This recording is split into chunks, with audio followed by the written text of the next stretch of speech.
বসে বৃষ্টি ভেজা পায় সামনে এলে হায় ফোটে কামিনী। আজ ভিজতে ভালো লাগে শূন্য মনে জাগে প্রেমের কাহিনী। হ্যালো এভরিওয়ান, আসসালামু আলাইকুম। কেমন আছেন? আশা করি সবাই ভালো আছেন, সুস্থ আছেন। আমিও খুব ভালো আছি। যেহেতু বাবার বাড়িতে আসছি, ভালো তো থাকারই কথা। তো আজকে আমার বাবার বাড়িতে দ্বিতীয় দিন। তো আজকে সকাল সকাল সবাই মিলে রান্না করতে চলে আসছি। তার কারণ হচ্ছে আজকে আসবে আমার বড় বোন এখানে। আমি যেহেতু এখানে আসছি, বড় বোনও আসছে। আর ছোট বোন তো এখানেই থাকে। 3 বোন যেহেতু এক জায়গায় হয়েছি, তো সারাদিন 3 বোন মিলে কি করছে না করছে এই নিয়ে কিন্তু থাকবে আজকের ভিডিওটা।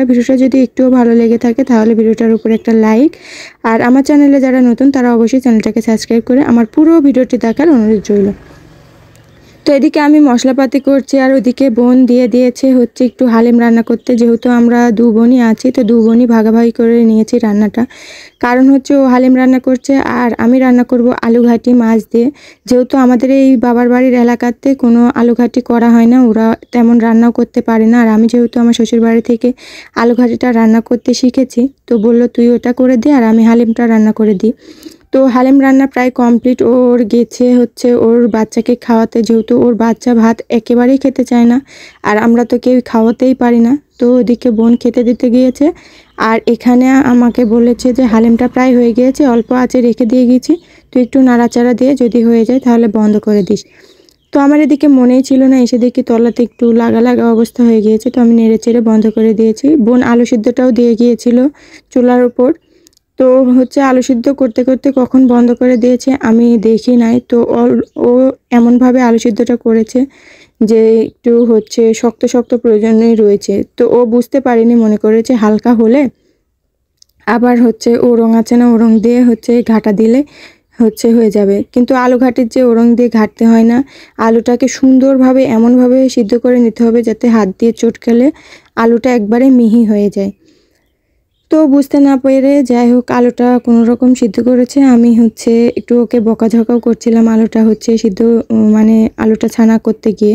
তো একটু শক্ত শক্ত মাঝখানে রয়েছে, তো ওই নিয়ে আমি ওকে একটু কথাও শোনাচ্ছিলাম।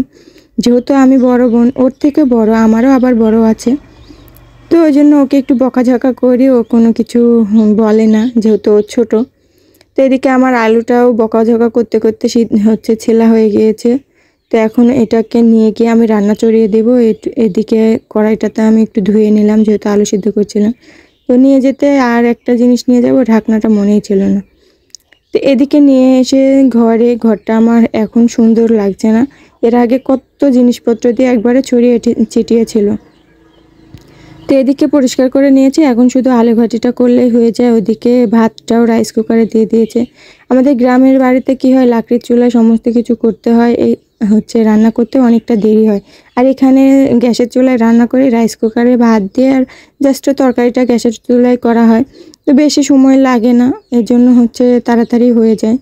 তো যেহেতু আমি এই রান্নাটা পারি, এজন্য আর বোন রান্না করলো না। আমি এখানে এসে একবারেই হচ্ছে খুব রেস্টেই থাকা হয়।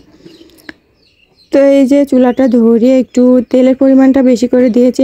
আলু ঘাটিতে তেল না হলে হচ্ছে খুব একটা টেস্টি হয় না।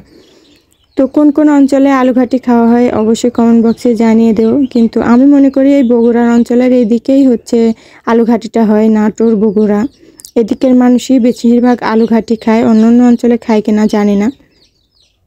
এদিকে মশলাটা সুন্দরভাবে একটু হালকা কষিয়ে নিয়ে মাছটা দিয়ে দিলাম, যাতে মশলাটা কষাতে কষাতে আলুটা মাছটাও সিদ্ধ হয়ে হচ্ছে কষানো হয়ে যায়। তারপরে দেন আলুটা দিয়ে দিব।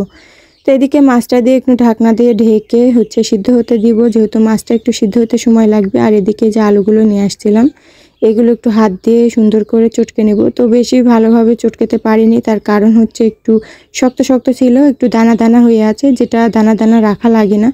আবার অনেকে পছন্দ করে যে একটু আলুটা দানা দানা থাকলে খেতে ভালো লাগে। এদিকে আলুটা ছানতে ছানতে দেখছি যে হচ্ছে মশলাটা একটু লেগে লেগে গিয়েছে, তো তেমন একটা লাগেনি, কিন্তু মাথাটা অনেক সুন্দর হচ্ছে সিদ্ধ হয়ে গিয়েছে। তো আমি একটু ভেঙে দিচ্ছিলাম, যেহেতু আলুটা মাথাটা একবারে হচ্ছে মিহি করে ফেলতে হবে এর সঙ্গে।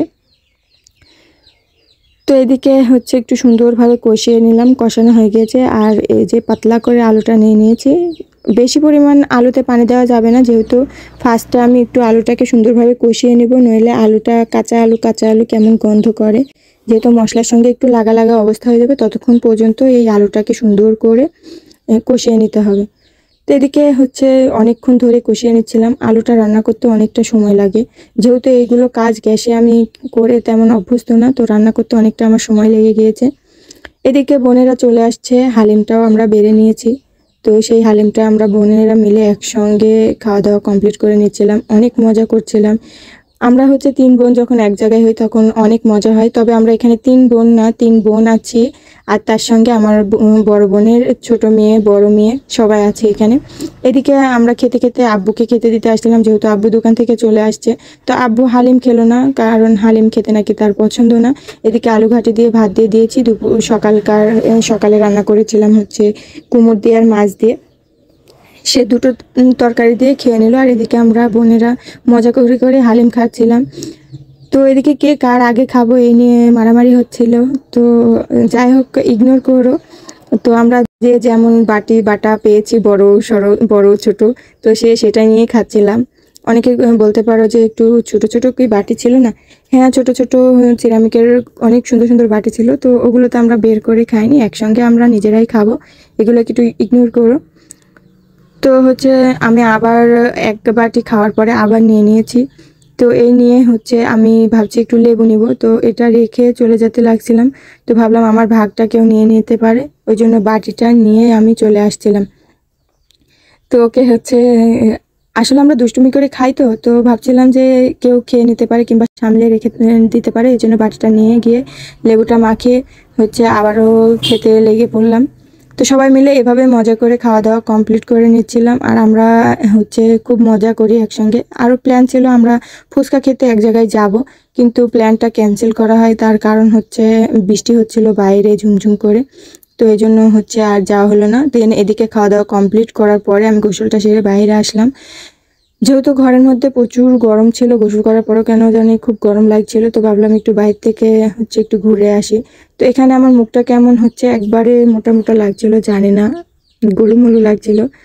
তো হচ্ছে ভাবলাম একটু হাঁটাহাঁটি করি। আর আমার এখানে হচ্ছে লিচু গাছ, তো একটু লিচু গাছের নিচে বাগান, তো সবসময় তো ঝাড়ু দেওয়া যায় না, তো ওই জন্য বাগানে কিন্তু প্রচুর নোংরা, এটাকেও একটু ইগনোর করো। তো আমি এখানে একটু ঘোরাফেরা করছিলাম, আর বোনেরা ওইদিকে হচ্ছে সবাই গোসল করছিল। তো আমি বাইরে চলে আসছি, আর আমার বাড়ির আশেপাশে তো মানে ডানেও লিচু গাছ, বাঁয়েও লিচু গাছ, সামনেও লিচু গাছ, পিছনেও লিচু গাছ, কোথাও দাঁড়ানো যায় না। শীতের সময় খুব প্রচণ্ড কষ্ট হয়, কারণ হচ্ছে বাইরে একটুও রোদ পাওয়া যায় না, কারণ সব জায়গাতে লিচু গাছ সবসময় মানে ছায়া হয়ে থাকে। ওই ছাদের উপরে কোনো রকম গিয়ে সবাই একটু কাপড় চোপড়ও নেড়ে দেয়, আবার হচ্ছে সবাই ওখানেই শীতের সময় উঠে থাকে। এদিকে সন্ধ্যা হয়ে গিয়েছে, আমি যেতে চাইনি আপুর বাসায়, তো আপুর বাসায় আসলে যাওয়ার কথা ছিল না। তো আমার বড় বোনের মেয়ে হচ্ছে বড়টা থেকে যাবে আমাদের এখানে ছোট বোনের কাছে। তো আর ওই ছোট মেয়ের একটা ফোনের প্রয়োজন ছিল, ও অনলাইনে কি ক্লাস করবে না কি জানি না। তো হচ্ছে ফোনটার জন্য আমি বললাম আমি ফোন তোকে দিয়ে যাচ্ছি, তুই নিয়ে যা, পরে আমি ফোন নিয়ে আসবো। তো না, হচ্ছে তুমি আন্টি চলো। আর ও হচ্ছে লাস্টে ব্লগ এন্ড করলো যে হচ্ছে এটা আমার হচ্ছে বোনের মেয়ে, ছোট মেয়ে। তো ভিডিওটা আজকের মতো এই পর্যন্ত। আমি যাচ্ছি হচ্ছে বোনের বাসায়। তো বোনের বাসায় জানি না আমি ভিডিও কন্টিনিউ করতে পারবো কিনা। তো যাই হোক, ভিডিওটা আজকের মতো এই পর্যন্ত। ভিডিওটা ভালো লাগলে অবশ্যই লাইক কমেন্ট শেয়ার সাবস্ক্রাইব করে